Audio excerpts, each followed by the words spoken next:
Alors, donc, en fait, c'est une matinée dans laquelle on va tous participer, hein. Bien sûr, les personnes sur la scène, mais vous tous aussi. Donc, on a chacun notre rôle. Nous allons animer donc cette matinée. Alors moi, je suis un peu le monsieur loyal, mais j'anime donc avec Brigitte Baldelli qui va se présenter tout de suite. Et donc après, il y a donc nos intervenants que je remercierai de bien vouloir, en tout cas pour le micro, l'utiliser en mettant contre le menton. Alors, je le redirai pour les personnes qui ne sont pas encore arrivées. Et puis pour vous, les participants, déjà la première chose à faire, le smartphone, pensez à mettre en veilleuse ou l'éteindre, comme je l'ai fait moi-même. Et puis donc évidemment, l'aspect timing dont je vais parler. Alors justement, concernant le timing, on est pile poil dans les temps, ce qui est formidable. Et comment ça va se dérouler toute cette matinée ? Nous allons être donc accueillis avec une introduction des présidentes des deux structures qui organisent cette matinée et qui nous accueillent, donc Brigitte Baldelli et Véronique Fleury. À 9h30, dans un quart d'heure, nous démarrerons avec Brigitte Baldelli la première table ronde sur le sens, les valeurs, les conditions des métiers, de ce qu'on appelle du care, du soin, hein, donc pour employer un anglicisme. Ensuite de quoi nous aurons une petite pause donc vers 11h moins quart. Et à 11h, pétante, on reprendra pour la deuxième table ronde, donc que j'animerai moi-même, donc plutôt avec une prospective plus large, au-delà du secteur du médico-social, pour qu'on se donne un peu les possibilités d'inventer le futur du travail. On parlera beaucoup d'hybridation. Et ensuite de quoi, donc nous aurons une allocution, une intervention de Mathieu Dingler vers midi 15. Mathieu Dingler, DG de Medicop France, mais aussi président de l'Alliance, donc de l'écosystème dans lequel Medicop France est partie prenante. Je crois que c'est un peu ça le sujet. Vous verrez donc comment un certain nombre d'acteurs se mobilisent pour accompagner donc le secteur. Et nous terminerons cette matinée avec une conférence de M. Marcel Gégère, Sens et non-sens de l'intervention sociale. Et donc, nous pourrons déjeuner. On aura un excellent buffet déjeunatoire à l'heure perpignanaise à partir de 13h30. Voilà comment ça va se dérouler. Eh bien, sans plus tarder, j'invite donc Mme Baldelli et Mme Fleury, les présidentes de Agora, du réseau Agora et de Medicop France, à venir nous rejoindre.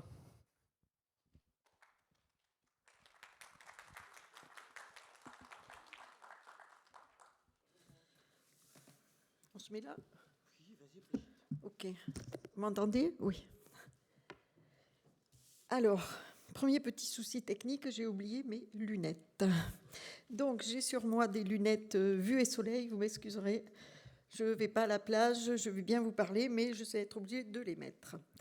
Donc, je voulais vous dire d'abord bienvenue à tous dans ce palais des congrès, aux côtés de Medicop France, dont je salue le travail d'organisation et de communication. Donc, je suis Brigitte Baldelli, maître de conférences associée à l'Université de Perpignan, spécialisée dans le domaine de l'intervention sociale. Je suis aussi chargée d'un groupe recherche dans une école de travail social. Voilà, donc je m'intéresse à l'intervention sociale depuis plus d'une quinzaine d'années, voire une vingtaine d'années, et notamment à la formation, au métier et à l'organisation du travail dans le médico-social. Je vais donc vous présenter, j'enchaîne, oui, hein, le réseau Agora que nous sommes en train de créer. En fait, c'est une construction originale dont je vais vous parler. C'est la bonne diapo dont je vais vous parler maintenant. Donc, le réseau Agora est un consortium de 3 entités qui sont liées entre elles par une convention, mais surtout par des valeurs et des principes du social et du médico-social, qui cherchent à répondre à au moins 3 besoins fondamentaux. La sécurisation des parcours des salariés. Donc, ce consortium est bien sûr dans le but d'améliorer le service rendu aux plus vulnérables de notre société. Donc, 3 fondamentaux, la sécurisation des parcours des salariés parce que c'est la qualité du service rendu, le renouvellement de l'attractivité du secteur et la fidélisation des salariés.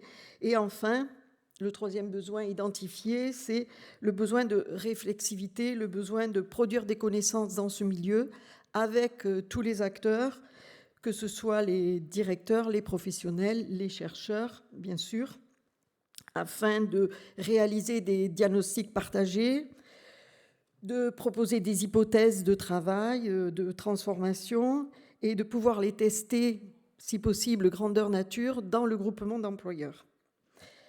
Donc, comment ça va se passer? Comment ça s'organise, ce consortium? Alors, pour ce faire, la coopérative Agora invite ses coopérants à rentrer dans le groupement recherche et développement prospective, entité qui se veut être un espace réflexif, et au sens d'Anthony Giddens, c'est-à-dire qui affirme qu'une société s'élabore par un mouvement réflexif de va-et-vient entre ce qu'elle est et ce qu'elle peut devenir. C'est-à-dire que nous, dans ce groupement, nous voulons essayer de créer ce mouvement qui peut permettre d'inventer collectivement le travail et les organisations de demain. C'est très ambitieux, mais si on ne commence pas à se mettre à la tâche, il ne se passe rien. Concrètement, de quoi il s'agit? Il s'agit d'un espace de rencontre entre des chercheurs, des directeurs, des personnels des ressources humaines, des professionnels, des doctorants. On a déjà un doctorant qui travaille avec nous, tous mobilisés pour améliorer les conditions de travail dans ce contexte de renouvellement du rapport au travail. Le groupement recherche-développement a comme mission de créer une charte de coopérants, de veiller au développement éthique des deux autres entités qui siègent dans son sein, de veiller aux orientations de l'économie sociale et solidaire, et enfin de travailler en les problématisant les situations complexes que rencontrent les salariés dans les établissements vis-à-vis de la situation des personnes vulnérables. Le réseau Agora, c'est donc la coopérative Agora qui a un but non lucratif, qui fonctionne à prix coûtant, dont le principe économique est le prix réel et en pourcentage et non en coefficient multiplicateur. Je ne suis pas trop sûre de ce que je raconte. Nous avons des super techniciens de développement dans la salle qui sont Omar Ossous et Laurent Cornu. C'est eux qui ont la maîtrise de ce développement. Mais voilà, bon, je crois comprendre qu'on essaye je suis sûre même qu'on essaye de fonctionner un peu autrement. Nous avons aussi l'appui de Kelly, je ne sais pas si elle est dans la salle, qui nous apporte son soutien à tout moment pour ce développement. Après, nous avons donc le groupement d'employeurs dont le principe est de proposer des emplois à temps plein et pérennes aux salariés qui le souhaitent, des emplois en CDI ou en CDD longs, mais cela est possible que si les établissements acceptent, ou certains établissements acceptent de se regrouper et de se mutualiser. Ce groupement employeur, nous l'imaginons être le lieu pour tester les hypothèses que le groupement recherche va émettre. Et bien sûr, ce consortium n'est possible et est mis en œuvre par la qualité des techniciens qui nous accompagnent et qui ont toutes les compétences pour gérer les ressources humaines, et dont le démarrage de ce réseau Agora est appuyé et soutenu par Medicop France, dont je remercie la présidente Véronique Fleury et le directeur général Mathieu Danglers. Voilà pour la présentation du réseau Agora. Merci. Merci beaucoup, Madame Baldelli. Oui, on peut l'applaudir absolument. Et bravo à l'initiative Agora. Et donc, comme vous l'avez dit, parole à Véronique Fleury, présidente de Medicop France. Alors, je vais essayer de faire court parce que l'intérêt, c'est les tables rondes. Donc, Medicop France, présenter Medicop France en quelques mots. Medicop France, c'est une coopérative, donc une coopérative qui fait partie de l'ESS. Et ça, c'est quand même un beau cadre et qui va bientôt fêter ses 10 ans parce que quand même, on a une existence qui est derrière nous. Notre objet, le remplacement des salariés permanents. Notre dimension, un petit peu, on a mis des chiffres comme ça, Par mois, c'est 336 établissements actifs, du médico-social, du sanitaire et social, et un vivier de 3000 intérimaires avec à peu près un équivalent temps plein par mois de 1500 personnes, ce qui est quand même une belle structure. On a plein d'agences et vous êtes aujourd'hui regroupés et vous représentez toutes nos agences. Pour introduire donc le travail d'aujourd'hui, je ne peux pas m'empêcher de penser à l'année dernière. Et l'année dernière, on avait aussi, avant l'AG, c'était toute une première, mis en place des tables rondes. Et ce qui nous préoccupait à l'époque, c'était vraiment cette notion d'attractivité. Tout le monde en parlait. On sentait bien qu'il y avait des pénuries d'emplois. Et on s'est dit, bon, il faut absolument qu'on essaye d'échanger. Et comme à notre habitude avec Medicop France, on a essayé d'échanger, mais en ouvrant le champ. C'est-à-dire que les tables rondes, c'était des gens extrêmement différents. On avait aussi bien le SAMU social, on avait Canal+, on avait l'armée, on avait, j'espère que j'en oublie pas, OVE, on avait des adhérents. Et il y a vraiment eu tout un échange d'à peu près 3 heures, hein, parce qu'au départ, l'attractivité, on pensait que c'était un problème conjoncturel, bien déterminé dans le temps, ça allait s'arrêter et qu'il fallait trouver une réponse assez rapide. Et en fait, en échangeant avec ces multiples partenaires, on s'est aperçu, que ces problèmes d'attractivité, c'était un problème qui était multisectoriel, multigénérationnel, parce que c'était pas lié aux jeunes, hein, c'était pas non plus lié aux personnes âgées, hein, c'était vraiment, ça traversait en fait toutes les générations. Et que c'était multiforme, parce que le problème d'attractivité Canal+ et le problème d'attractivité Medicop France, c'est pas forcément les mêmes contenus et les mêmes éléments. Mais finalement, tout le monde était acculé au même constat. Donc, sorti de la table ronde et toutes ces discussions, on s'est dit que finalement, ça n'allait pas s'arrêter demain, et quelque chose qui, en apparence, paraissait complètement conjoncturel, on allait peut-être vivre avec encore un certain temps. Chemin faisant, une année se passe et on réfléchit à la problématique de la table ronde de l'année suivante. Et on se dit, bon, effectivement, c'est un phénomène qui a l'air de s'inscrire. En même temps, on voit plein de choses. Au niveau de l'attractivité, tout le monde, c'est bouillonnant. Tout le monde nous parle de la marque employeur à mettre en avant, de séduire les candidats. L'État et les branches professionnelles et les OPCO, tout le monde s'y met. Il faut communiquer sur les métiers parce que, a priori, le manque d'attractivité, les gens ne connaissent pas les métiers. Et on a baigné comme ça pendant 1 an et on baigne encore là-dedans. Et on s'est dit, mais finalement, est-ce que le problème ne serait peut-être pas à poser aussi autrement ? Et on se propose cette année, donc cette deuxième table ronde va travailler autour de ça. On se dit que, d'une part, alors, on a travaillé sur ces problématiques au départ, et après on s'est associé avec Brigitte, qui ira plutôt dans la première problématique, comment entrevoir en fait les emplois de service, de l'accompagnement dans une société qui est de plus en plus individuelle, mais en même temps qui est aussi et qui fait voir des modes de collaboration et des modes en fait de solidarité. Qu'est-ce que veut dire l'accompagnement dans ces deux pôles où effectivement tout le monde veut un peu plus d'autonomie, un peu plus de liberté, être un peu plus indépendant et responsable, et en même temps on s'aperçoit que sur des moments précis dans la société, on a d'énormes moments de solidarité, de coopération. Je ne parle même pas des réseaux sociaux où c'est une forme aussi de collaboration. Autre question, que représente aujourd'hui, toute génération confondue, l'acte de travailler? Qu'est-ce que ça veut dire dans nos représentations, dans ce qu'on imagine travailler aujourd'hui? Et surtout que travailler semble aujourd'hui traversé par des attentes d'autonomie, d'indépendance, et un souhait en même temps de faire cohabiter des aspirations sur les temporalités personnelles de la sphère privée et de la sphère professionnelle. Qu'est-ce que ça veut dire de travailler? Alors, effectivement, on a connu le Covid. Le Covid a fait cohabiter toutes ces sphères un petit peu ensemble, toutes ces temporalités.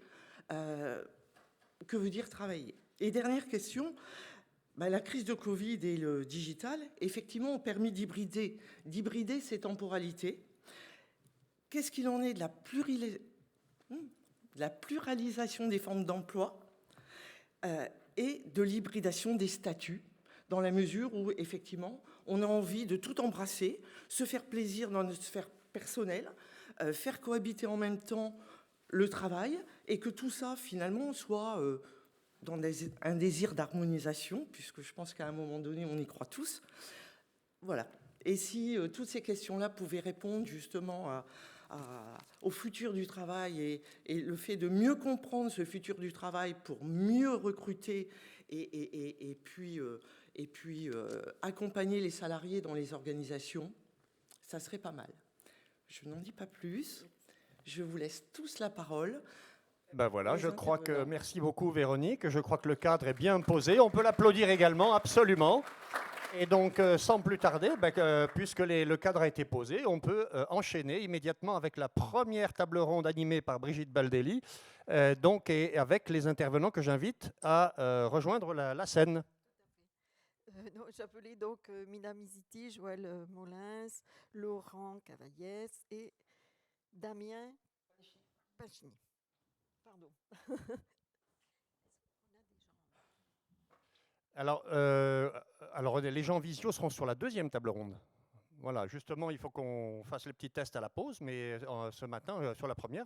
voilà. Oui, absolument, il y a des gens en visio dans l'audience, oui, tout à fait.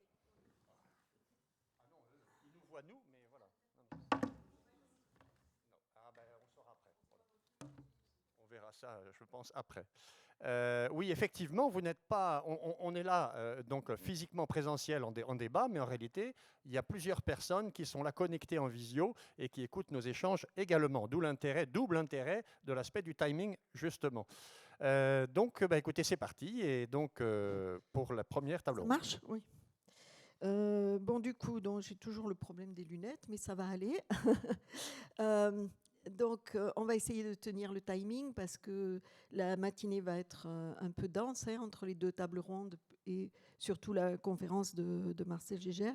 Donc, cette table ronde que je vais contextualiser se propose de donner certaines pistes et orientations aux questions qui se posent actuellement dans le secteur du social et du médico-social. Et nous avons choisi de travailler sur comment renouveler le sens et les valeurs des métiers du care, voilà, de se donner des pistes un peu pour réfléchir à cela. Mais avant ceci, il faut que nous... alors déjà, je précise que Ousmane Ndeye ne peut pas être présent ce matin, donc nous sommes 1, 2, 3, 4. Donc, réfléchir à dans quel contexte se posent ces questions de renouvellement de sens et de valeurs certainement, de motivation, de vocation, etc. Le contexte, c'est d'abord un contexte de transformation de l'état social.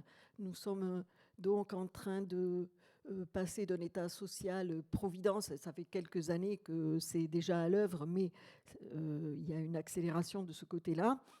Nous sommes en train de passer d'un état social providence à un état social d'activation, comme dirait Robert Castel, c'est-à-dire que l'état social d'activation place les individus, même les plus vulnérables, ceux dont s'occupe le social et le médico-social, dans une injonction à se responsabiliser et à être actifs et partie prenante dans la résolution de leurs problèmes. Cela correspond à un certain type de société où les individus souhaitent être reconnus pour ce qu'ils sont et pas seulement pour ce qu'ils font.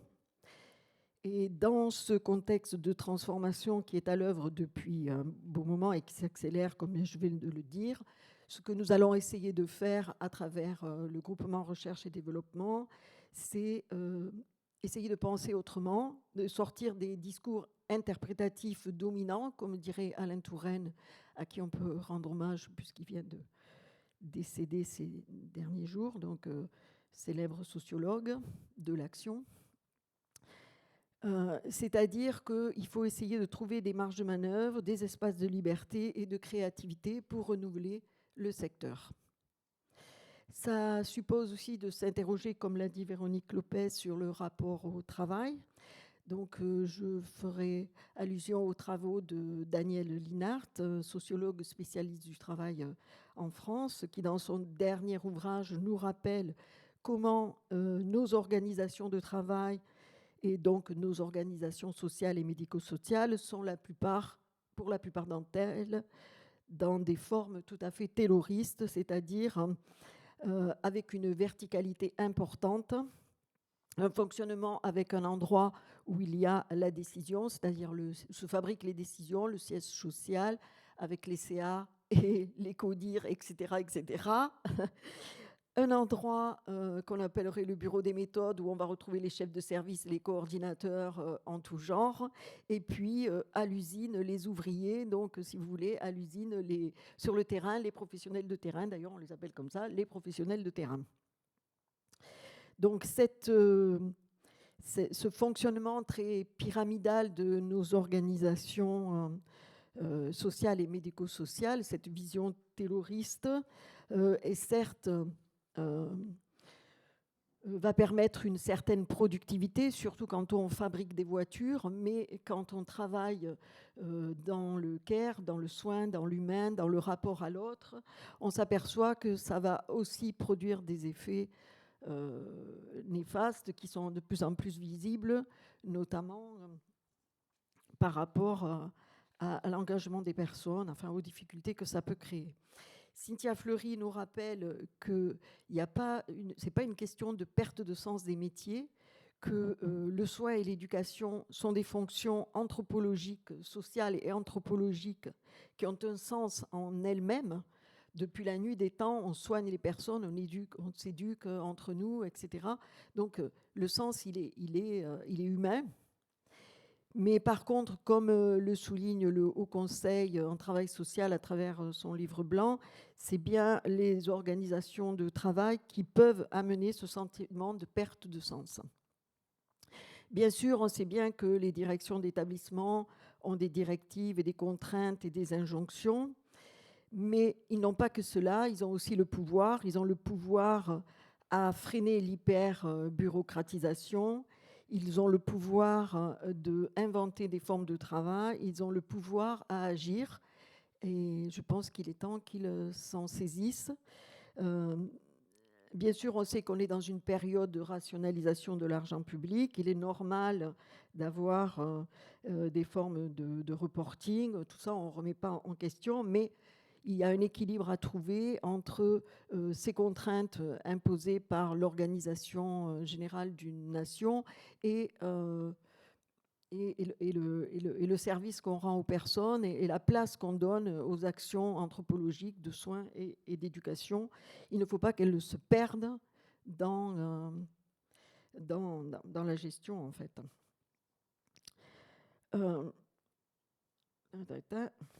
Donc, il me semble qu'aujourd'hui, on assiste à une forme d'emballement de la bureaucratie qui devient une hyper-bureaucratie et dans lequel certainement certains acteurs trouvent un certain pouvoir, une certaine reconnaissance, mais ce n'est pas pour cela qu'il faut adhérer complètement. On peut justement, en travaillant entre chercheurs, professionnels, directeurs, trouver ces fameuses marges de manœuvre, cette fameuse créativité.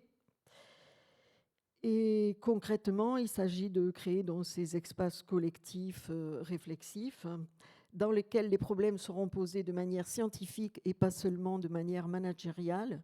Certes, il nous faut des managers, mais à eux seuls, on voit bien, ils ne peuvent endiguer la crise. Donc, on est plutôt dans le temps de l'alliance. Et c'est ce que nous allons essayer de faire dans notre groupement recherche, développement du réseau Agora. Nous avons un premier travail que nous allons inscrire là-dedans, dans ce groupement entre chercheurs et directeurs, c'est de travailler sur finalement qu'est-ce qui fait le bonheur du travail pour les professionnels du social et du médico-social. Parce qu'on se pose le problème de la non-attractivité, mais il y a bien des gens qui trouvent une valorisation, un plaisir à travailler sur ces fonctions anthropologiques.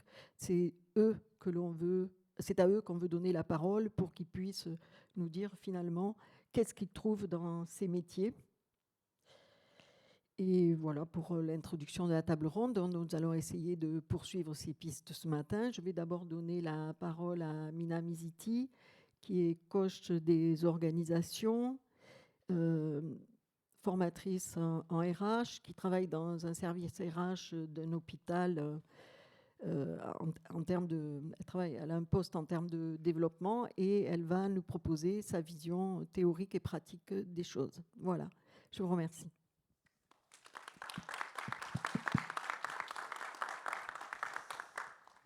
Bonjour, merci pour cette introduction. Alors, je déteste les micros, c'est terrible, hein, c'est terrible. Donc, moi, je suis coach des organisations, voilà, un petit peu éloigné du coaching tel qu'on peut l'imaginer avec juste une relation duel, mais vraiment de l'analyse clinique d'une organisation ou d'un groupe et l'accompagnement vers la maturité et l'autonomie de cette organisation. Je suis également coordinatrice du module management sur les CAFE-RUIS, donc les cadres socio-éduques. Je salue l'IRTS. Je suis également responsable du pôle développement RH dans une institution hospitalière publique en psychiatrie. Voilà, et donc aujourd'hui, je prends la parole, et je vous remercie de me la donner, pour vous proposer une analyse et quelques pistes de réflexion qui pourraient éventuellement nous permettre d'envisager des environnements de travail plus attractifs dans le secteur du médico-social, dans le métier du care en général. Alors, j'aurais pu faire un benchmark que tous les RH font en la regarder ailleurs, en se disant quels avantages parasalariaux propose telle institution, etc. Mais je trouvais plus intéressant, depuis ma place expérimentée en RH et qui a quand même vu 17 ans de service public, de déployer une réflexion plus large qui pourrait peut-être susciter notre désir d'engager des changements de point de vue. Donc je mets beaucoup de réserves, c'est-à-dire que l'idée c'est, et ça c'est un principe aquantique des organisations, un petit changement au top management amène de grands changements au sein des équipes. Donc si le top management décide d'un petit peu bouger son point de vue, on peut avoir des grands changements en matière organisationnelle et donc en matière de conditions de travail et donc en matière de sens.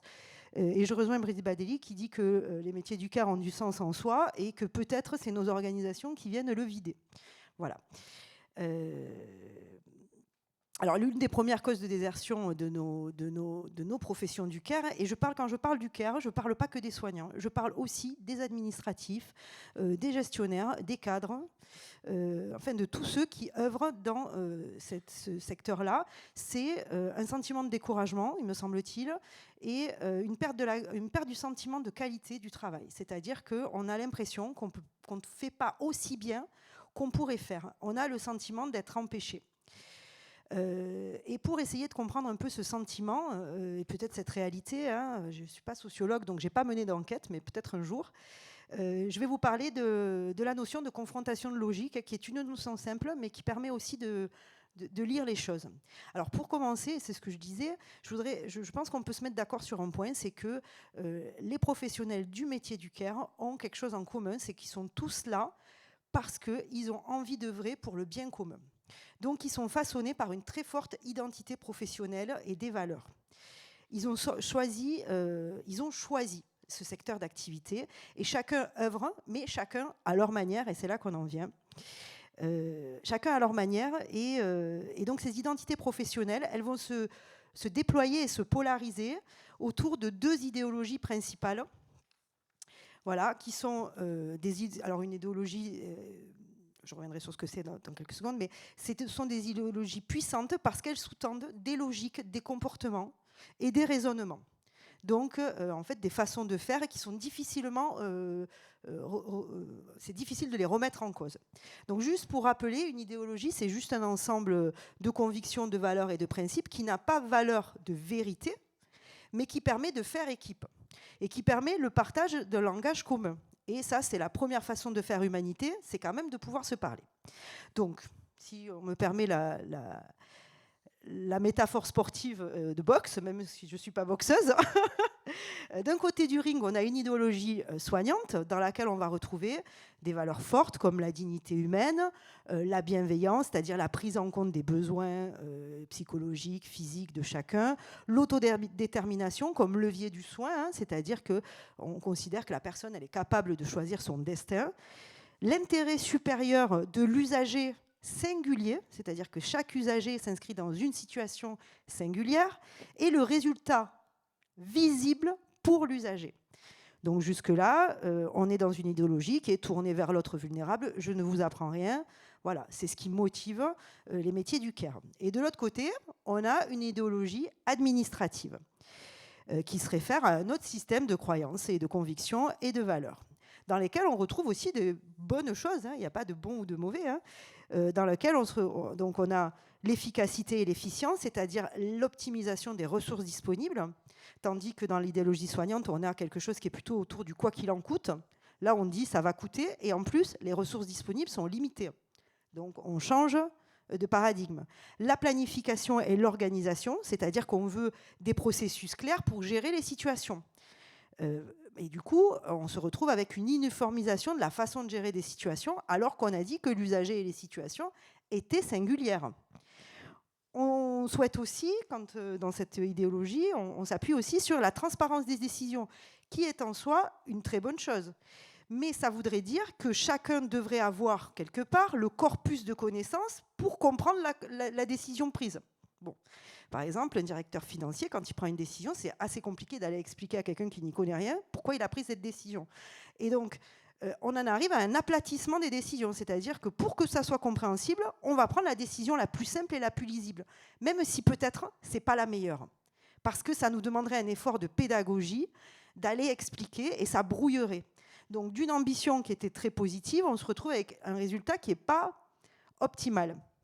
Et évidemment, cette idéologie, elle poursuit, hein, elle a l'obligation de le poursuivre d'ailleurs, la conformité légale et réglementaire avec toutes les lois, alors moi je peux parler des lois hôpitaux, qui nous ont traversés et qui continuent de nous traverser et qui vont nous traverser encore.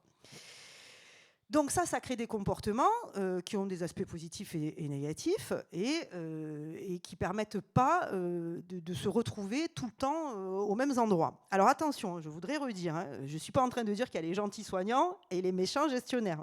Je souligne juste que ces deux logiques, elles font partie du réel, elles sont là, on ne peut pas les enlever, elles organisent nos établissements, le travail, et elles organisent les relations, voire même elles organisent le monde, je ne sais pas, je n'irai pas si loin.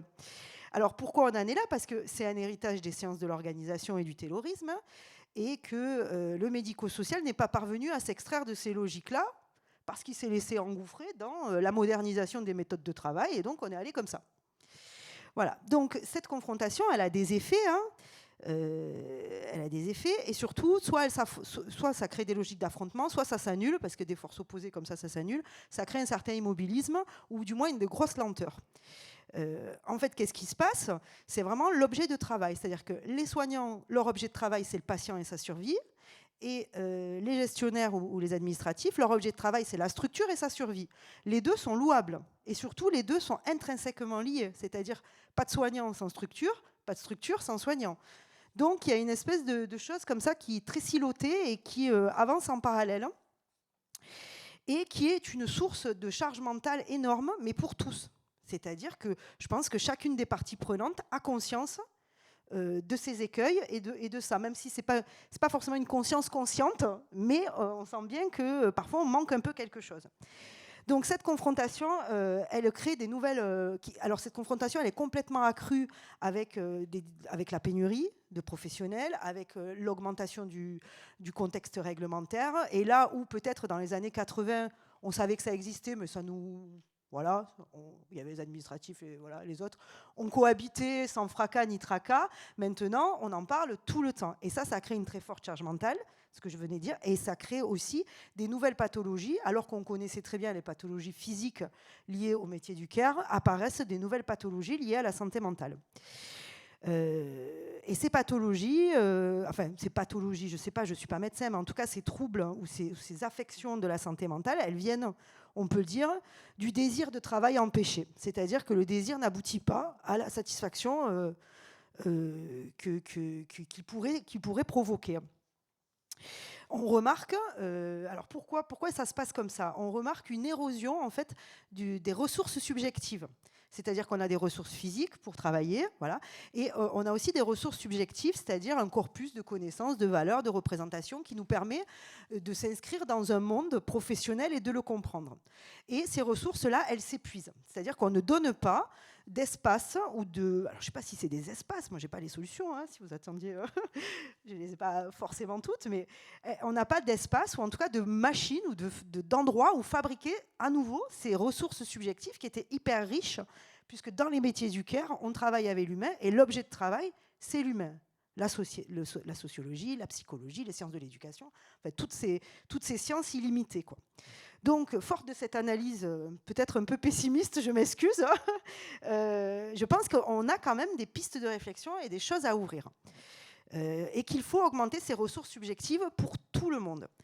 Alors moi, comme je viens des métiers aussi de l'éducation, que je suis formatrice depuis 2002, hein, donc ça fait fort longtemps que j'essaye d'enseigner quelque chose à quelqu'un, je me dis que les formations et les parcours de formation devraient être un peu plus cousus les uns dans les autres et que peut-être il faudrait que les gestionnaires connaissent un peu plus, pas les métiers, mais du moins les idéologies des soignants et vice-versa. Alors, je ne dis pas que les soignants deviennent des gestionnaires et les gestionnaires deviennent des soignants, ce n'est pas l'idée, mais je dis qu'on pourrait partir avec ce corpus-là de connaissances, comme ça, quand on se parle, eh ben, déjà, on se comprend. Voilà, donc pourquoi pas un peu tricoter les formations en ce sens-là, hein, parce que quand même, on travaille dans les mêmes endroits. Hein. Donc, ça augmenterait le stock de connaissances et de représentations qui nous permettrait d'élaborer une idéologie commune, en fait. Alors, on ne va pas refaire là maintenant les parcours de formation des uns et des autres. Donc on pourrait aussi imaginer ces lieux-là de tricotage dans nos établissements en instaurant des lieux de dialogue et d'apprentissage dans nos organisations. Il faudrait inventer des formes qui soient à la fois agréables et conviviales et apprenantes pour faire ça. Mais peut-être on pourrait se construire des idéologies communes sans se nier les uns les autres et sans nier aussi la sienne propre. Hein. Voilà. Une autre piste serait de travailler sur la passion du métier, voilà, le plaisir. C'est-à-dire que quand on interroge les gens qui travaillent dans ces métiers, ils ont tous, très souvent, j'ai lu pas mal d'enquêtes sociologiques pour préparer mon intervention, dit, voilà, c'est ma vocation, j'ai envie de faire ça. Donc comment on fait pour renourrir ce plaisir? Et je pense que là, l'augmentation des ressources subjectives peut passer par vraiment des temps de réflexion, on va remettre de la pensée, on va reprendre notre sujet de travail qui est le patient et même l'organisation pour les gestionnaires et on va le penser avec distance et avec des connaissances et on va partager nos élaborations. On pourrait aussi se tourner vers un management éthique, vu que les soins sont éthiques. On se demande pourquoi le management n'est pas éthique. Bon, voilà. Alors, qu'est-ce que c'est l'éthique? Moi, j'ai vraiment une définition très, très simple. C'est de se poser la question de qu'est-ce que je fais quand je fais ce que je suis en train de faire. Très simple. Hein. Et donc, c'est se poser la question de l'effet des décisions managériales prises sur les personnes, en même temps qu'on se pose l'effet sur les organisations. Quand on prend une décision managériale, on attend une décision en termes d'organisation, de résultats.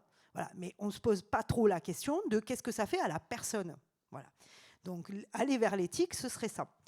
On pourrait aussi s'intéresser à l'entrepreneuriat et soutenir, même si ça rentre peut-être pas dans les cases de nos dossiers, à toutes les initiatives personnelles, individuelles ou de petits groupes, grandes ou petites. Voilà. Et soutenir ça pour créer de la motivation et de la passion et du résultat.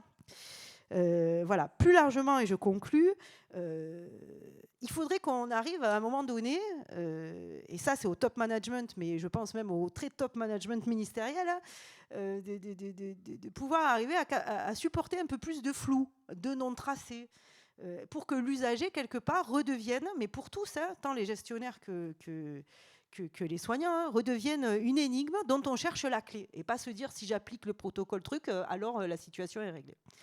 Et plus largement, on pourrait essayer de sortir de nos organisations terroristes. Alors ça, c'est carrément de la science-fiction, je le sais. Mais on pourrait essayer. Hein, on pourrait essayer. pour voir si on pourrait voir si on peut inventer d'autres organisations. Et donc, à la faveur de la petite veille que j'ai fait pour cette petite allocution, j'ai vu que, par exemple, aux Pays-Bas, et je vous mettrai les références en ligne de mon écrit ainsi que la bibliographie, pardon, il existe, alors ça s'appelle Bunzhof, je ne dois pas bien le... Mais voilà, ce sont une équipe de service à domicile qui fonctionne sans personnel d'encadrement, en autorégulation pure, petite équipe, et le taux de satisfaction des usagers est de 98%. Et il y a 1% de turnover, donc rien du tout. Donc voilà, peut-être on peut réfléchir dans ces voies-là. Je vous remercie de votre écoute.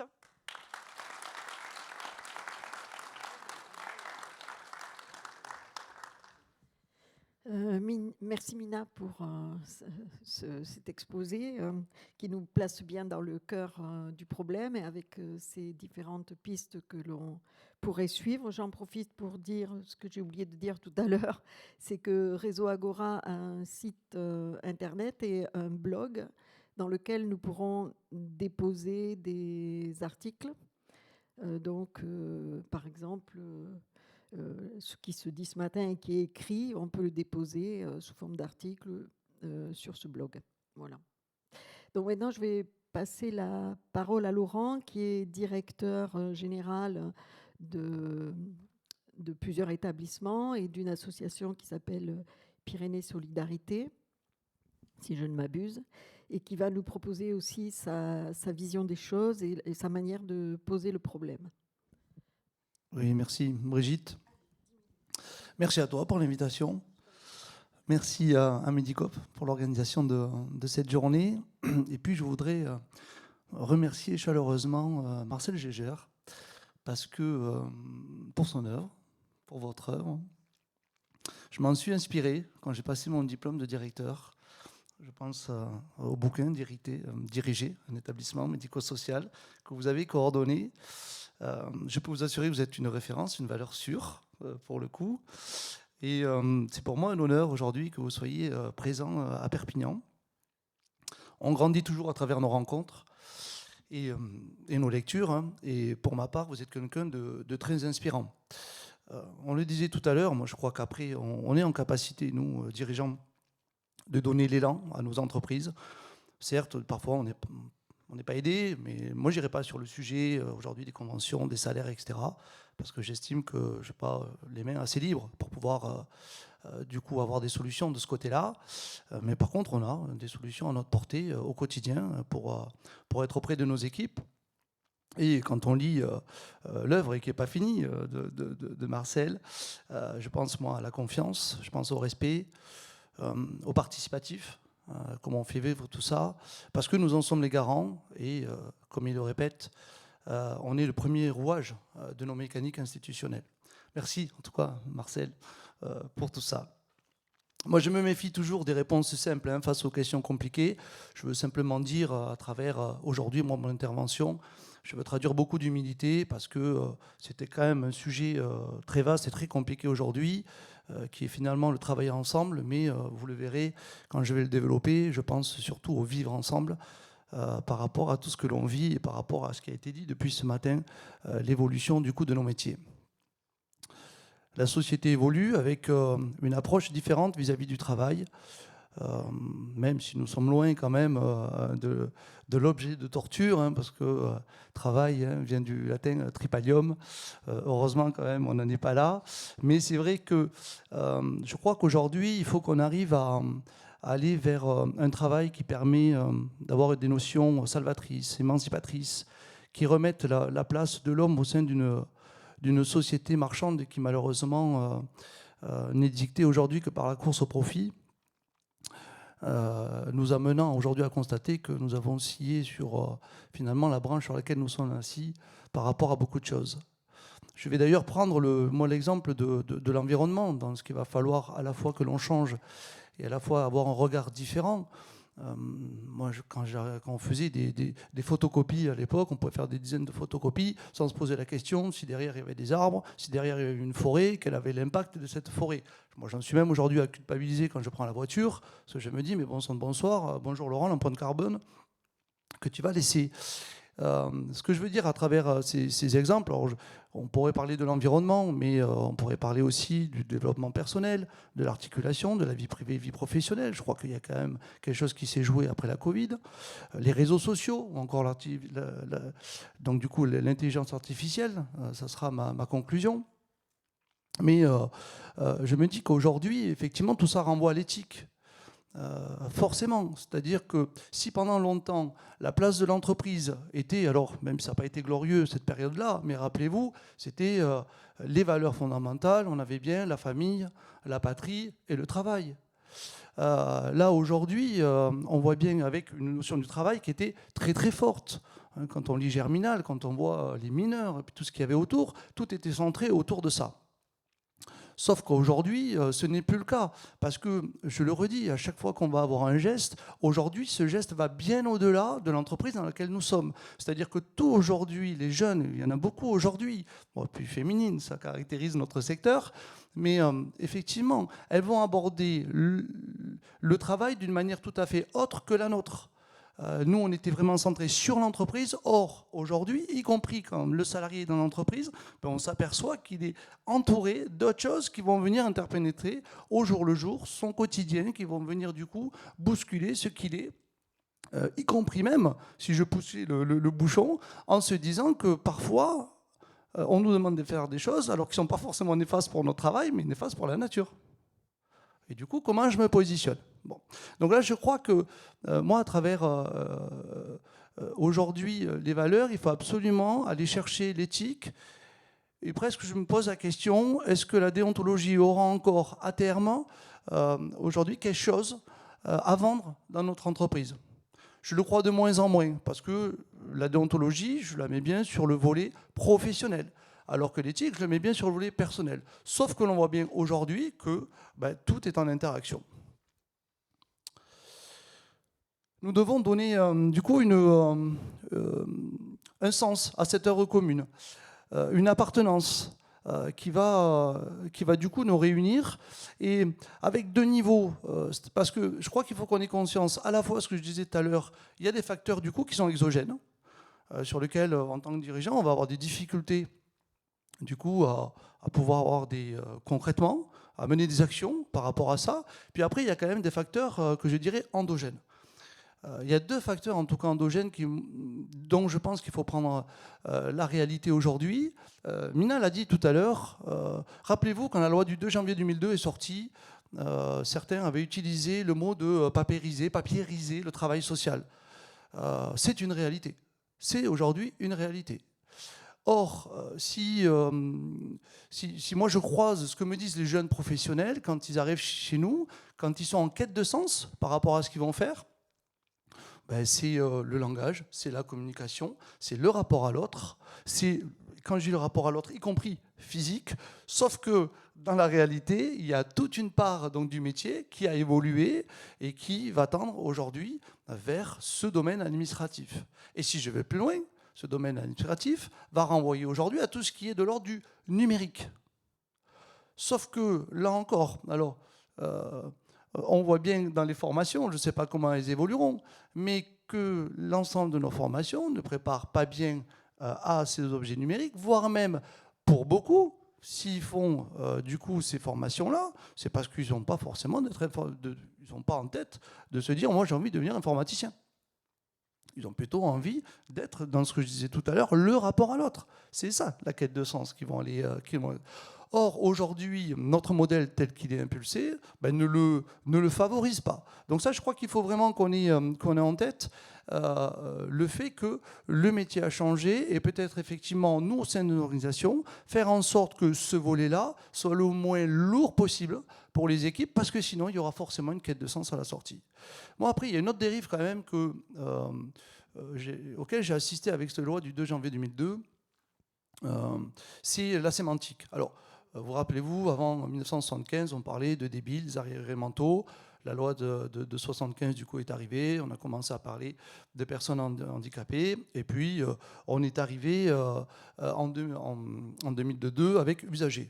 Écoutez, il y aurait mon président, il dirait avec un clin d'œil, mais il dirait usagers, moi par contre, client. Alors, évidemment, souvent ça choque. Mais enfin, comme il dit, attendez, moi dans le terme client, au moins ça me parle. Ça veut dire quelque chose. Usager, qu'est-ce que c'est que le terme usager? Bon, je suis usager quand je prends le bus, d'accord. Et ce que je veux dire par là, c'est qu'on est en train de dériver au niveau de la sémantique sur quelque chose, si je le croise au numérique, sur quelque chose qui petit à petit déshumanise. On ne s'en aperçoit pas, mais petit à petit, le rapport à l'autre est en train, petit à petit, de se dilapider. Donc, je suis de moins en moins avec l'autre, parce que je suis devant l'ordinateur. Parce que le terme, on peut plus appeler un pauvre aujourd'hui. Sauf que si je l'appelle pas pauvre, si je n'y mets pas les problèmes qu'il a, si je ne prends pas du temps avec lui pour en parler, mais comment voulez-vous je trouve les solutions pour l'aider? Donc, je trouve que cette dérive sémantique, petit à petit, moi en tout cas, m'interpelle. Et je crois qu'il va falloir appeler un chat un chat. Alors, là encore, si je vais assez loin, on a le i, le yel. Peut-être qu'il y en a qui sont dans cette frange-là, mais on a encore le elle et on a encore le il. Et je vous le dis parce que mes travailleurs sociaux, aujourd'hui, quand on parle aujourd'hui, y compris en quête de sens, ça va aussi à se dire, mais attendez, il y a des droits et des devoirs, d'accord? Mais moi, j'ai souvent des gens aujourd'hui qui me renvoient que les droits. Il n'y a pas de devoirs. Ou en tout cas, c'est perçu comme tel. Ce que je veux dire par là, c'est attention aussi aux dérives des politiques publiques que l'on peut avoir. En tout cas, nous, il faut qu'on les assume en tant que dirigeants. Moi, je m'inscris comme ça. Mais en tout cas, nous, sur le terrain, attention à comment on va aborder systématiquement les choses en fonction de ces facteurs, donc du coup, endogènes. Par rapport, moi, à la thématique, je pense qu'il y a trois choses sur lesquelles on peut jouer. La première, c'est la confiance. Je dirais déjà que la confiance, ça ne se décrète pas, ça se gagne. Et que moi j'ai souvent tendance à dire que c'est le directeur qui doit être au service de ses équipes et pas l'inverse. Pourquoi? Parce que si moi le matin je ne suis pas dans l'institution elle va tourner sans moi. Par contre, si mes salariés n'y sont pas, là je suis dans le caca. Donc ça, je crois qu'à un moment ou un autre, il faut qu'on parlait de pyramide, de verticalité. Attention à ça. Si on prouve à la personne que d'abord c'est nous qui apportons cette confiance-là, il n'y a quand même pas il n'y a pas de quoi qu'elles ne soient pas renvoyées. Enfin, je crois que des fois, il ne faut pas aller chercher très très loin quand même les choses, parce qu'au quotidien, il y a des petites choses qui font qu'on peut arranger. Moi, je vais me donner un exemple d'une femme de ménage, et quand je suis parti de l'institution, qui est venue me voir et qui me disait « Laurent, je vous remercie beaucoup pour ce que vous avez fait pour moi. » Et je lui dis « Écoutez, j'apprécie vos remerciements, mais je n'ai pas eu l'impression d'avoir fait grand-chose. » Elle m'a dit si. Elle m'a dit, vous m'avez servi le café tous les matins. Elle m'a dit, ça, vous voyez, rien que pour ça, si vous m'aviez demandé d'aller nettoyer une autre institution, j'y serais allé, parce que j'avais envie de vous faire plaisir. Et ça, je crois que c'est vraiment important, et il ne faut pas aller chercher plus loin. C'est-à-dire que tous, aujourd'hui, dans notre rapport aussi, on peut améliorer les choses. Il y a un dicton que j'adore, qui dit, poser le geste dans le souci de l'autre. Et ça, je crois que c'est important, et c'est nous, en tant que dirigeants, d'abord, à le démontrer au quotidien. J'ai aussi envie de dire que cette notion de confiance, elle se mène, quand je renvoyais tout à l'heure à l'éthique, au fait qu'on a eu des cours, quand on présentait le diplôme de directeur, où on nous disait « Oh, vous savez, non, la RH, si vous voulez être un bon RH, il va falloir que vous fassiez la dichotomie entre vie privée et vie personnelle.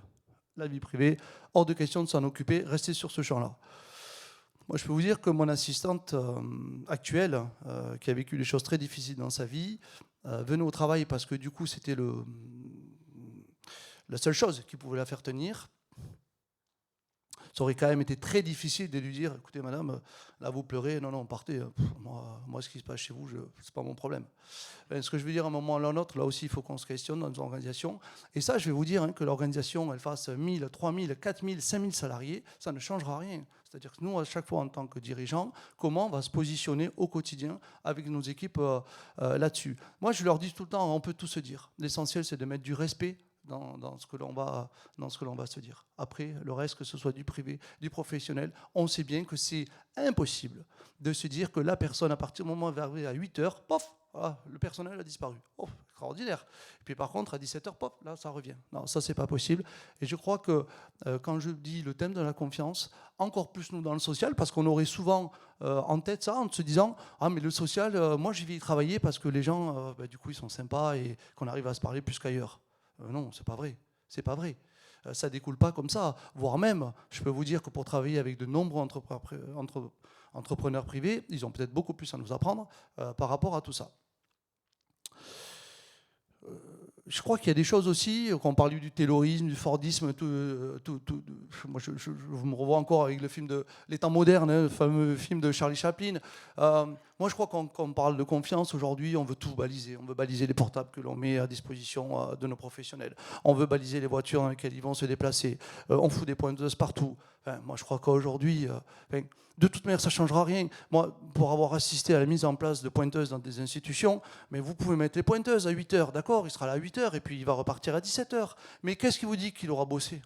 Je veux dire, et ça, je veux dire, ce sont des petites choses au quotidien sur lesquelles je pense que dans notre secteur, plus qu'ailleurs, vu que nous, on va s'occuper de l'homme avec un grand H, je pense qu'il faut qu'on soit attentif à ce genre de choses. Enfin, moi, pour ma part, si un jour on devait me dire « mets une pointeuse à place dans une des institutions », j'arrêterais d'être directeur à cet endroit-là.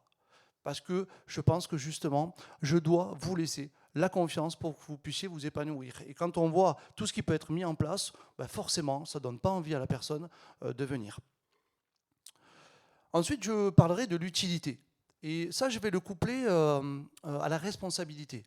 Ça a été dit tout à l'heure, l'après-guerre a été toute une période plutôt dite assistentielle. Et puis, les chocs pétroliers ont fait qu'on a basculé de l'assistance, même si on a vu avec la Covid que l'état providentiel est quand même là, mais malgré tout, on a basculé sur le champ assurantiel. Et ce champ assurantiel, de fil en aiguille, du coup, nous bascule sur la responsabilité. Et du coup, vous voyez bien qu'on n'ose plus bouger le petit doigt. C'est-à-dire que, de fil en aiguille, moi y compris aujourd'hui directeur, quand j'embauche, je me dis, t'embauches, mais prud'homme. Je n'ai pas encore embauché la personne, je ne l'ai pas encore vue, j'ai presque pas encore créé la fiche de poste que je me dis, putain, ça peut être un prud'homme. Et là, je crois que si à un moment ou à un autre, on ne rend pas les gens responsables, je ne vois pas comment, même si je ne lis pas forcément utilité et responsabilité, mais en tout cas, si on ne les rend pas responsables, je ne vois pas comment ils vont se sentir utiles sur bon nombre de missions.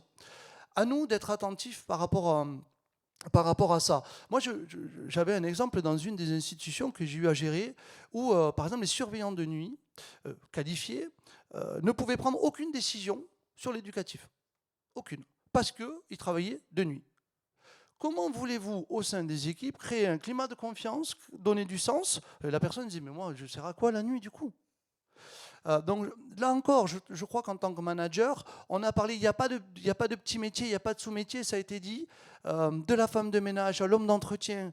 Dans nos institutions, on a tous une place, et cette place-là, si on la donne bien, forcément, ça sera, on va découpler la qualité de l'accompagnement que l'on va proposer. Donc, moi, je suis très attentif à chaque fois à dire, attendez, vous êtes responsable. Vous êtes responsable.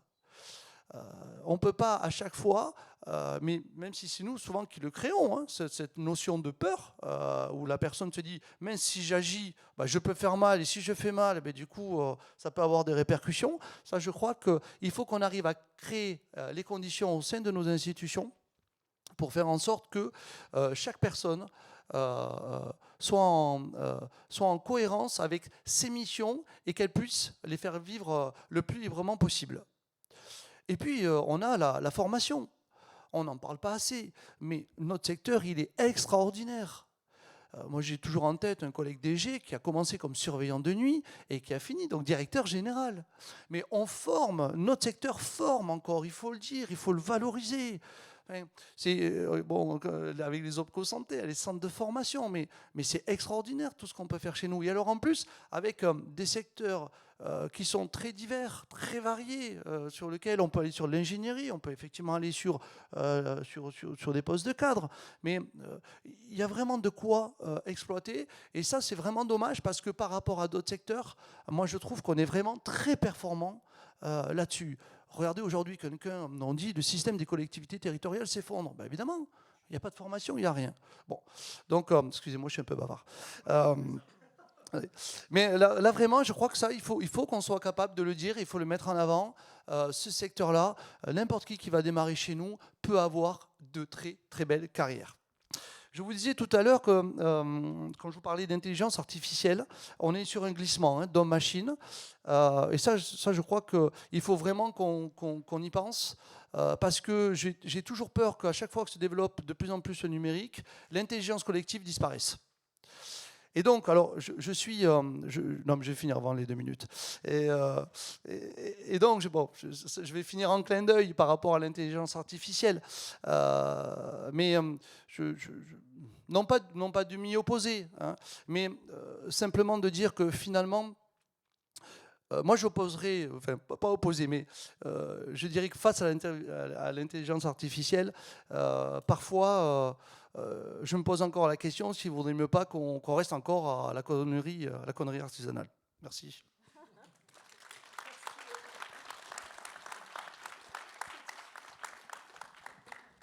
C'est une pointe d'humour tout à fait sympathique. Oui, c'est ça, oui. C'est entre l'artisanat et l'industrie et le numérique et l'intelligence artificielle, on voit bien comment on est tendu dans cette triangulation.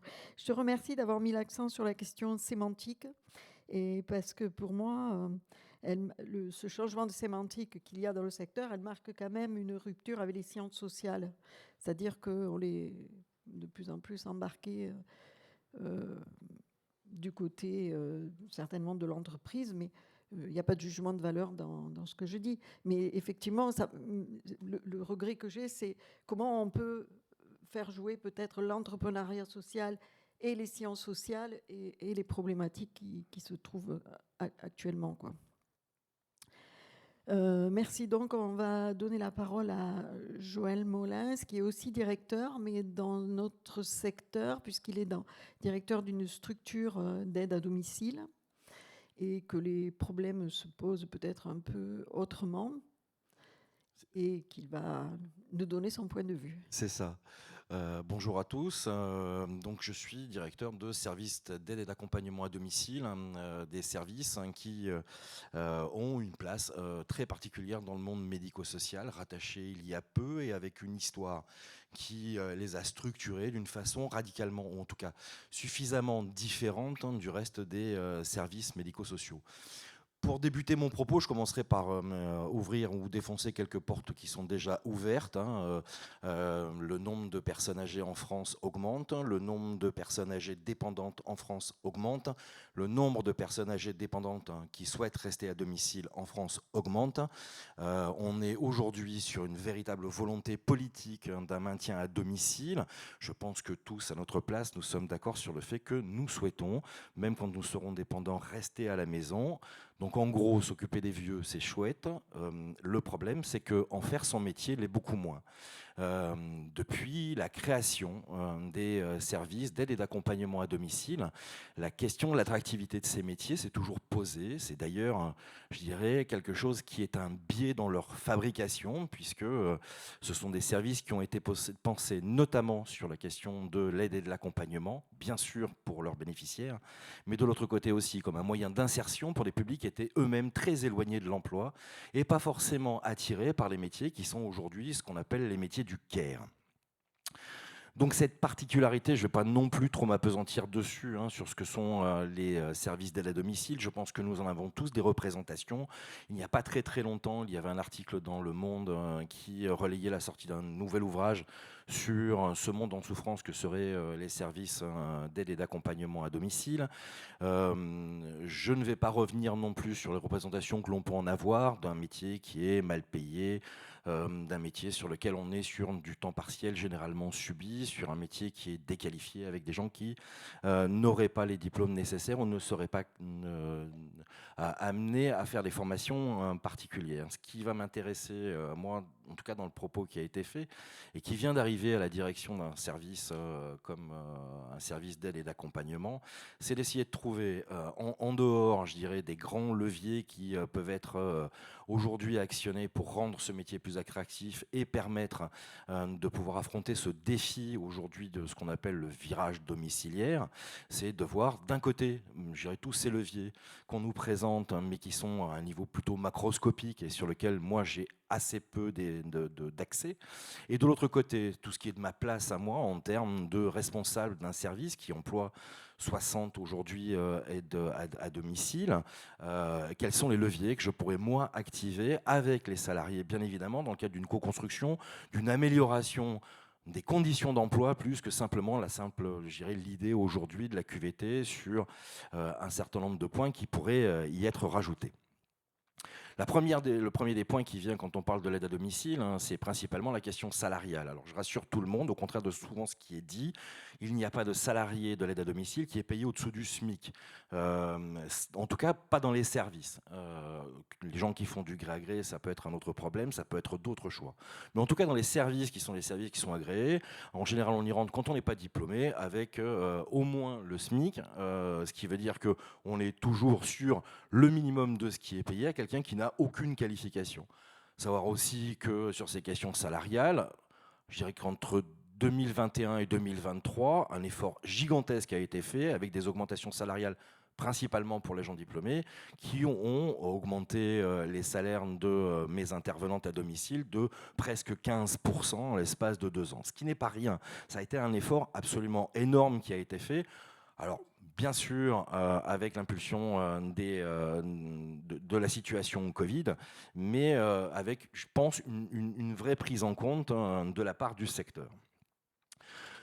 Pour ce qui est donc de la revalorisation salariale, je pense qu'on a fait énormément d'efforts, je pense qu'il y en a de plus en plus, je pense aussi que ça ne peut pas être le seul levier, on ne peut pas rendre simplement attractif un secteur simplement en le payant plus. Je pense que ça se saurait et si c'était la solution, il ne resterait plus qu'à trouver de l'argent. On rentrerait dans le paradigme de savoir qu'est-ce qu'on souhaite. Est-ce qu'on souhaite continuer à payer moins d'impôts mais augmenter les services publics? Mais mon propos n'est pas là. La deuxième levier qui est macroscopique et sur lequel j'ai assez peu d'accès, tout en ayant au moins au sein des services que je dirige, c'est un travail sur les représentations concernant ces métiers. C'est-à-dire que souvent, ils sont banalisés et réduits au simple fait d'actes techniques qui sont effectués chez des personnes qui sont dépendantes. Je rappelle que la plupart des services aujourd'hui médico-sociaux qui interviennent au domicile de bénéficiaires qui sont avec un besoin de compensation des conséquences de leur handicap ou de leur dépendance sont généralement des métiers qui sont extrêmement valorisés dans le secteur médico-social. Je pense au CESAD, je pense au SAVS, je pense au SAMSA, je pense aux services d'AEMO judiciaire par exemple, qui aujourd'hui sont les plus techniques, souvent les plus attractifs, parce qu'ils éveillent un intérêt particulier, parce que c'est intéressant d'aller travailler directement chez les gens. Les services d'aide à domicile sont confrontés à la même complexité en face des bénéficiaires de ces actions. Ils sont confrontés, je dirais, à la même complexité de situations qui peuvent être critiques, qui peuvent être complexes, qui peuvent être difficiles à gérer. Tout en n'ayant pas cette capacité à avoir pu mettre en place un niveau de qualification qui rendait les choses attractives et à toujours rabaisser, même par les bénéficiaires eux-mêmes et même par les salariés elles-mêmes, simplement réduire leurs actions à des actions autour de l'entretien du linge, l'entretien de l'appartement, le fait d'aller faire les courses avec les gens. Les interactions, la rencontre de l'autre, son aide et son accompagnement vont bien au-delà de ces simples actes techniques et je pense qu'il est nécessaire au niveau macroscopique autant qu'au niveau de chacun des services et des établissements, on est à cœur en tant que responsable, en tant que dirigeant, de systématiquement remettre les choses à leur place et de ne pas se focaliser sur les actions, mais sur la complexité elle-même du travail qui est faite par les intervenantes à domicile. Ça passe bien évidemment par une meilleure information sur ce qu'est et ce que sont les métiers d'aide à domicile et arrêter d'imaginer qu'on est simplement avec des intervenantes qui vont faire le ménage chez les gens. Le point suivant sur lequel je pense qu'on peut avoir une action qui soit aussi bien macroscopique que celle que moi je peux avoir au sein de mes établissements, c'est cette question sémantique.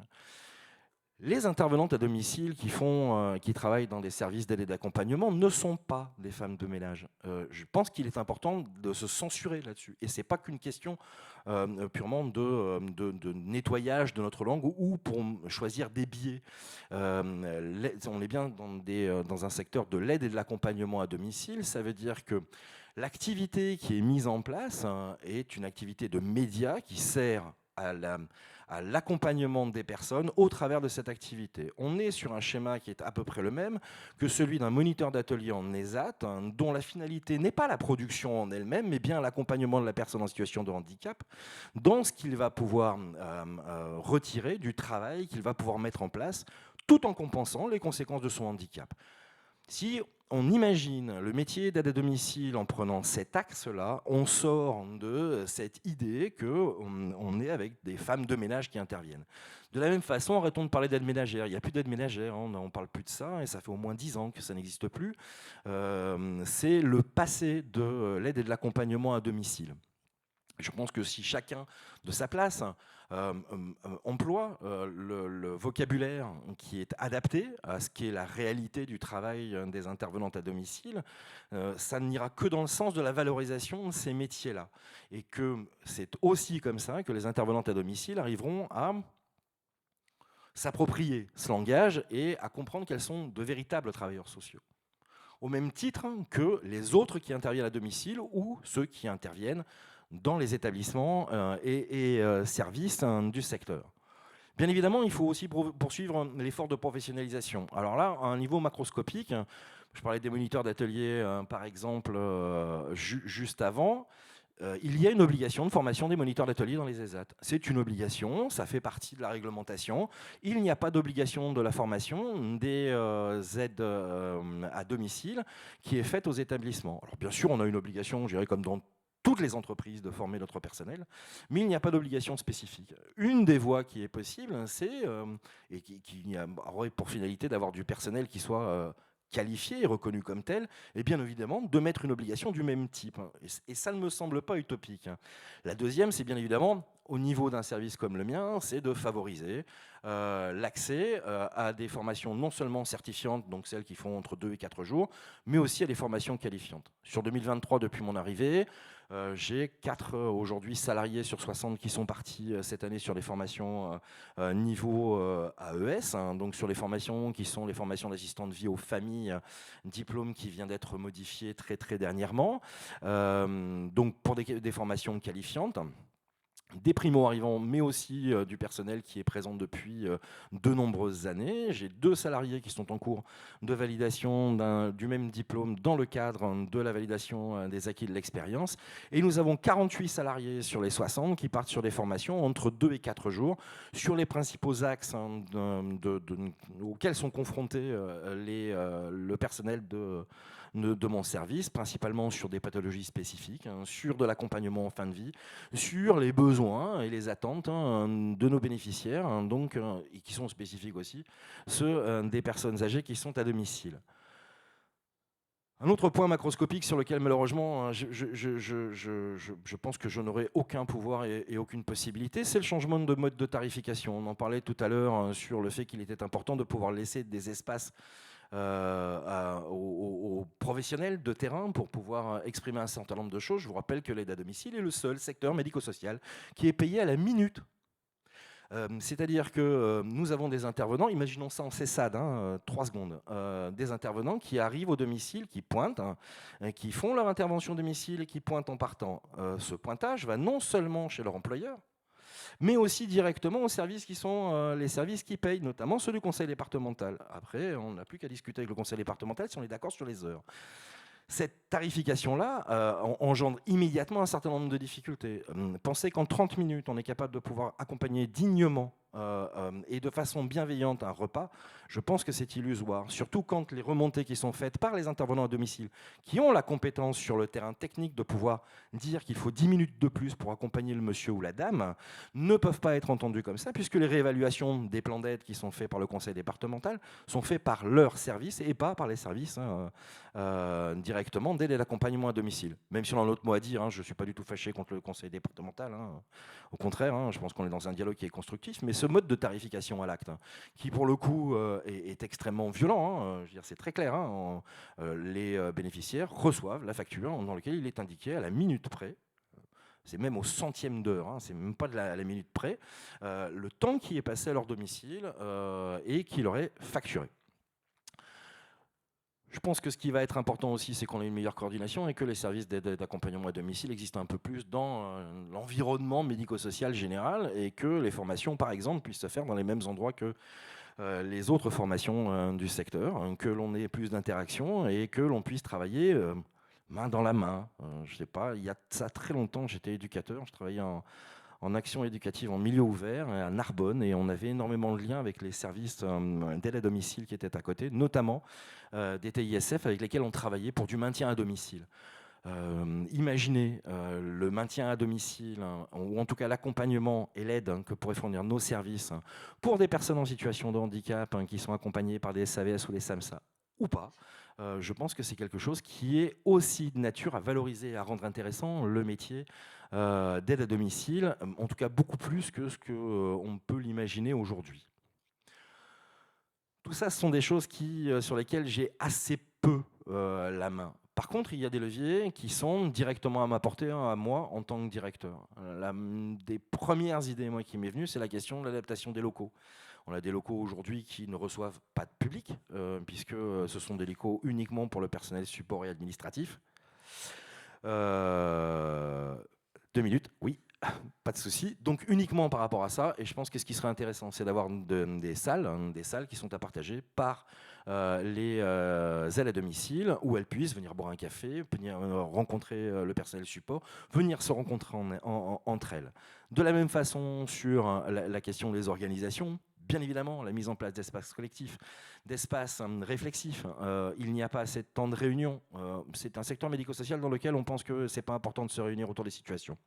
On est sur un travail qui est extrêmement individualisé et on a besoin de travailler en équipe. On en parlait, et Milan nous citait l'exemple d'autres pays. De plus en plus de services comme le mien se posent la question de travailler en équipe autonome, c'est-à-dire 8, 9 aides à domicile qui travaillent ensemble et qui organisent elles-mêmes leur travail autour d'un groupe de bénéficiaires. Ce sont des expérimentations qui peuvent être mises en place. On a besoin aussi de personnel qui soit de personnel compétent et qui en général est cher et hors de porter des services comme le mien. Donc l'idée de se mettre à plusieurs, soit par les plateformes, soit par des groupements d'associations partenaires, soit par des groupements de coopération sociale et médico-sociale, soit en faisant appel à d'autres types de plateformes ou d'autres types de partenariats, employer du personnel qui soit proposé à plusieurs services en même temps, un psychologue, un ergothérapeute, un technicien particulier pour aller faire de la recherche, de la qualité, pour faire aussi de la visibilité, de la communication. Tous ces métiers auxquels nous n'avons pas accès, du fait de la taille de nos services, seraient disponibles à partir du moment où on arriverait à pouvoir se mettre ensemble. Voilà, moi ce que je peux en dire de ma place. Je pense qu'effectivement on est sur un secteur qui a une très mauvaise image, je pense qu'elle n'est pas méritée. Je pense qu'on a des leviers pour aujourd'hui faire bouger les choses. Et en tout cas, moi, de ma place, je dirais que chaque jour, je m'attache à faire bouger les lignes par rapport au métier de l'aide et de l'accompagnement à domicile. Je vous remercie.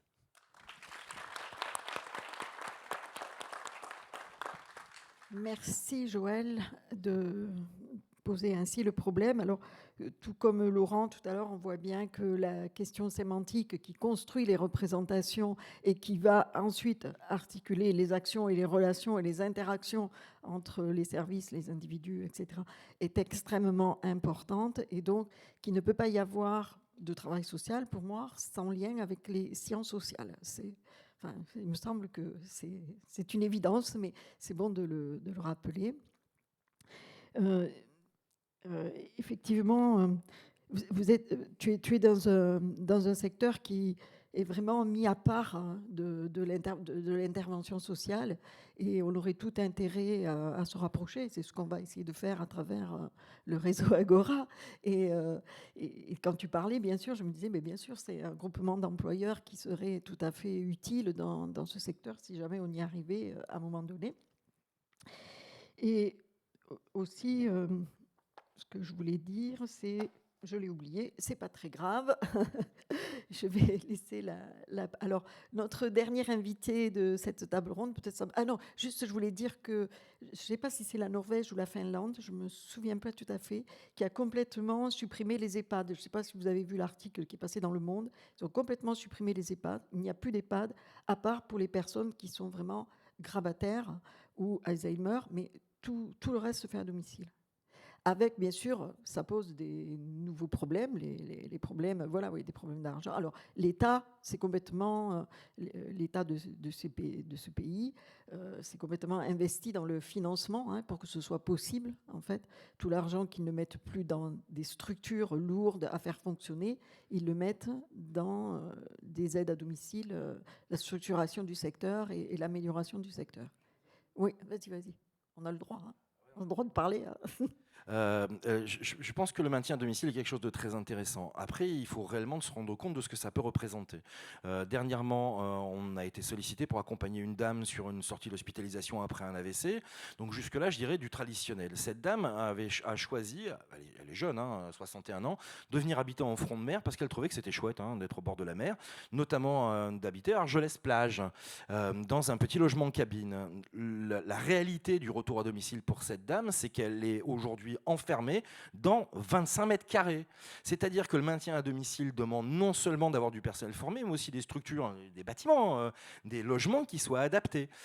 Et là, pour le coup, on est aussi en face d'une autre particularité du département, c'est que notre attractivité, et je ne reviendrai pas sur non seulement le fait qu'on est sur de l'héliotropisme, mais aussi parce qu'on est sur l'attractivité qui a été fabriquée dans depuis 60 ans autour de notamment de notre département, fait qu'on est en face d'une arrivée massive de personnes âgées, avec des bâtiments, avec du locatif, avec du logement qui n'est absolument pas adapté aujourd'hui au maintien à domicile.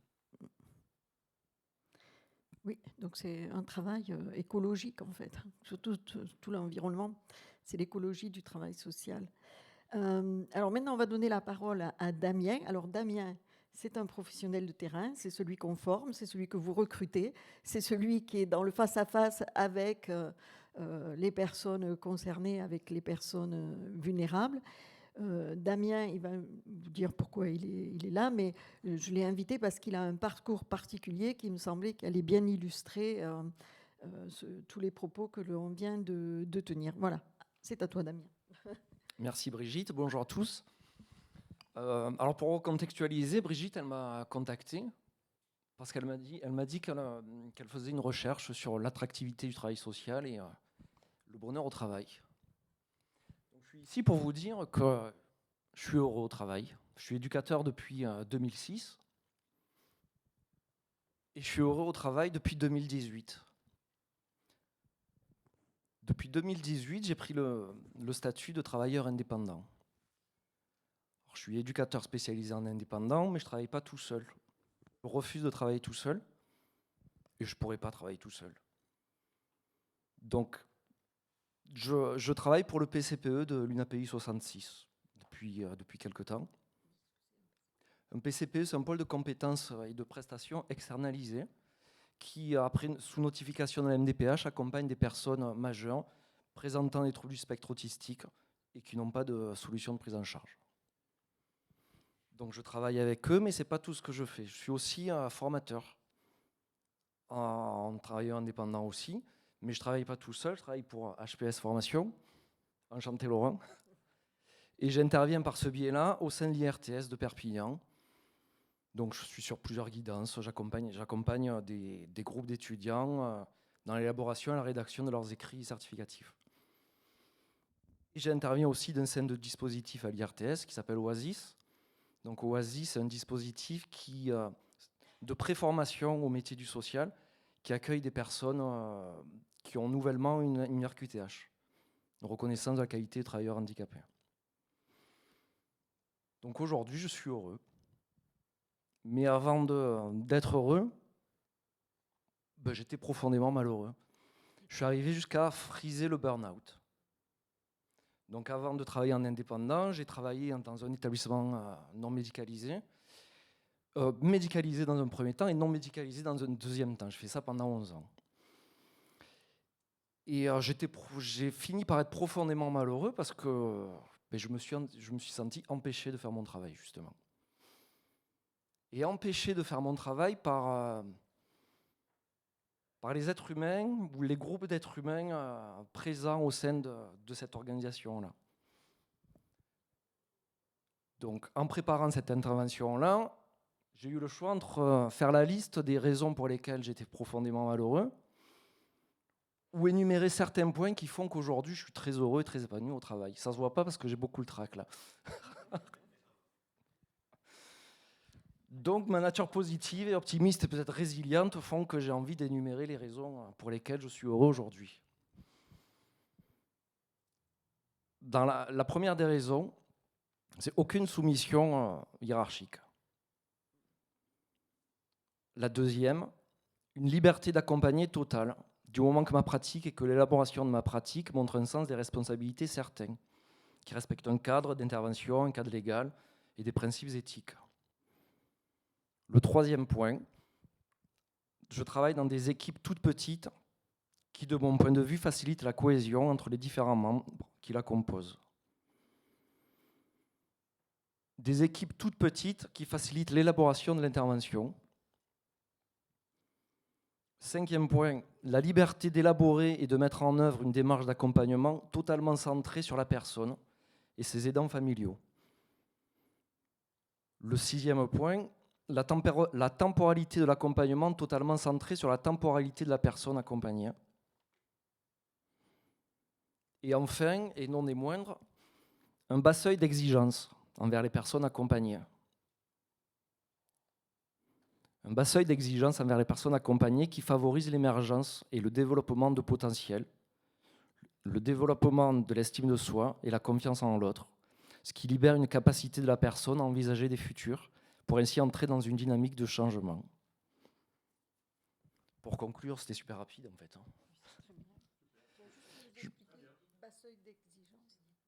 Le bas seuil d'exigence, c'est qu'on n'exige rien de la personne. Ça vient de l'abbé Pierre, je crois, quand ils ont créé les premiers lieux d'accueil. L'abbé Pierre a dit on accueille les personnes telles qu'elles sont, en n'exigeant rien d'elles. Exactement. Et peut-être qu'en laissant venir la personne et en laissant être juste ce qu'elle est, il y a un début de relation qui va se créer, et de cette relation, il va peut-être se passer quelque chose. Du coup, pour conclure, j'avais plusieurs conclusions en tête. Je me suis dit qu'elle allait jouer très technique et parler des projets personnalisés de la loi 2002, qui est un outil fondamental de la loi 2002. Avec l'équipe du PCPE, quand on élabore les projets d'accompagnement personnalisé, déjà on le fait vraiment avec la personne, vraiment. On ne sait jamais à l'avance ce qu'on va proposer à la personne. Donc on laisse vraiment un temps de découverte de la personne. Et puis une fois qu'on l'a écrit, on ose le moduler. Donc on le module. C'est plus facile de le moduler parce qu'on est une équipe petite, responsable, cohérente, au rythme des mouvances et des rigidités de la personne et de ses aidants familiaux, dans un cadre d'intervention clair. Et ce projet d'accompagnement personnalisé, ce n'est pas un outil de normalisation de la personne, ce n'est pas un outil de conformité, pour l'évaluation externe et interne par exemple. En fait, quand on le fait, on l'inscrit vraiment dans la vie, dans une projection de vie de la personne. Vraiment dans la vie de la personne. Vraiment. Je pourrais, si j'ai l'occasion, vous parler de Raphaël, par exemple. Et je conclurai en rebondissant sur ce que vous avez dit, Laurent. Je crois que ce qui fait notre force, c'est qu'on s'autorise la connerie artisanale, justement. On s'autorise à accompagner, à mettre en valeur les forces de la personne quand elle est en haut. Et puis surtout, dans les creux des vagues, on s'autorise à descendre avec elle. Et surtout pas rester en haut pour lui sortir la tête de l'eau, mais puisqu'elle s'enfonce, on s'enfonce avec elle. On voit où elle en est.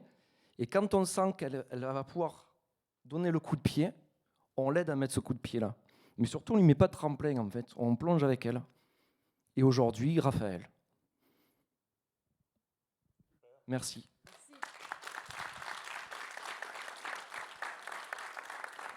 Merci beaucoup. Oui, Brigitte, je vous en prie. Je voulais rebondir sur ce qu'a dit Damien, juste une seconde, parce que quand c'est sur la connerie artisanale, je pense que ça va nous rester.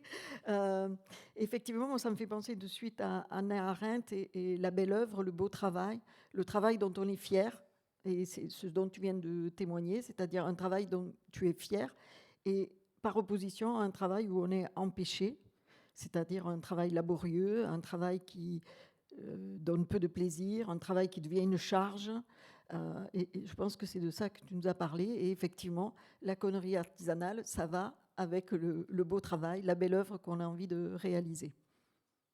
Merci Damien. J'ai oublié de parler de la profonde considération qu'on a envers chacun de nos interlocuteurs, c'est-à-dire de la personne qu'on accompagne, de ses parents, de la collègue qui est psychologue, de la coordinatrice. Moi, ma parole aussi est prise en considération. Et puis c'est tout. La responsable de service, de mon point de vue, on n'a jamais affaire à elle, en fait. Si ce n'est pour nous rappeler le fonctionnement. Monsieur, vous serez bien gentil, quand vous nous joignez vos factures, d'établir un bilan de vos interventions. Ok, très bien. Mais elle n'a aucun pouvoir de décision sur les interventions qu'on élabore et qu'on met en œuvre et qu'on évalue. Et ça, jusqu'à présent, je l'avais pas vu, en fait. Voilà. Damien, je me permets aussi de vous poser une question par rapport à ce que disait Mina sur l'opposition structure-gestion par rapport aux soignants. Il y a peut-être un dernier levier qui fait que vous êtes heureux maintenant, c'est que justement, vous visiblement ne subissez pas cette structure-gestion vous-même. Exactement. Et elle est supportée par d'autres. Elle est peut-être supportée par d'autres. Voilà. En tout cas, moi, travailleur social de proximité, Ouais. là, aujourd'hui, je suis totalement épanoui, totalement dans le champ de mes compétences. Super. Voilà. Eh ben, écoutez, vous avez vu que nos intervenants étaient tellement passionnants que du coup, c'était difficile de ne pas les écouter. Et donc, malheureusement, eh bien, on va poursuivre les échanges avec eux à la pause et on ne pourra pas partager ensemble. Mais en tout cas, je vous invite donc maintenant à faire une petite pause et de reprendre à 11 h et d'échanger donc individuellement avec chacun d'entre eux par rapport à leur contribution. Donc, on peut les remercier et les applaudir.